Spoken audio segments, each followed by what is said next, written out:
বাংলাদেশকে নিরাপদ দেশ হিসেবে তালিকাভুক্ত করেছে ইউরোপীয় ইউনিয়ন ইইউ। বাংলাদেশ ছাড়াও আরও ৬টি দেশকে নতুন করে এই তালিকায় যুক্ত করা হয়েছে। ইউরোপীয় কমিশন জানিয়েছে তারা বাংলাদেশ, কসোভো, কলম্বিয়া, মিশর, ভারত, মরক্কো এবং তিউনিসিয়াকে নিরাপদ দেশের তালিকায় অন্তর্ভুক্ত করতে প্রস্তাব দিয়েছে।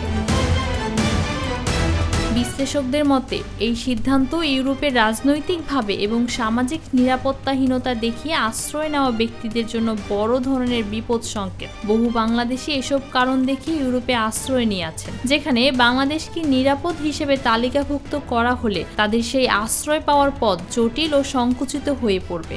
ইইউ এর উদ্যোগের সমালোচনা করেছে মানবাধিকার সংস্থাগুলো, কারণ ইউরোপীয় দেশগুলোর সরকার এখন আশ্রয় আবেদনগুলো দ্রুত সময়ের মধ্যে নিষ্পত্তি করতে পারবে। নতুন করে 7টি দেশকে নিরাপদ দেশ হিসেবে তালিকাভুক্ত করায় এসব দেশের মানুষের ইইউ দেশগুলোতে আশ্রয় পাওয়া কঠিন হয়ে যাবে। এছাড়া এর মাধ্যমে ওই দেশগুলোতে আশ্রয়ে থাকা প্রবাসীদের ফেরানোর পথটিও সহজ করা হবে। শরণার্থী বিষয়ক ইইউ কমিশনার ম্যাগনাস ব্রুনার বলেছেন, অনেক সদস্য রাষ্ট্রের অসংখ্য আশ্রয় আবেদন জমা পড়ে গেছে। এগুলো নিয়ে দ্রুত সিদ্ধান্ত নেওয়াকে আমরা এখন সমর্থন করতে পারি। অবৈধ অভিবাসন বন্ধ এবং অভিবাসীদের তাদের নিজ দেশে ফেরত পাঠানোর জন্য ইইউর ওপর গত কয়েক বছর ধরেই চাপ বাড়ছে। সেখানকার মানুষের মতে অভিবাসনের কারণে তাদের দেশে কট্টর ডান রাজনীতি প্রসারিত হচ্ছে, তাই দেশগুলো এখন অভিবাসন সীমিত করতে সর্বোচ্চ চেষ্টা করছে।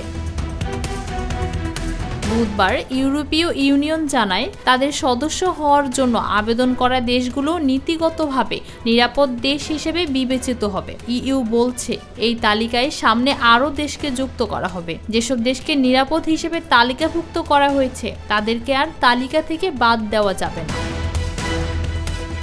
ফৌজিয়া আক্তার, নিরপেক্ষ নিউজ ডেস্ক।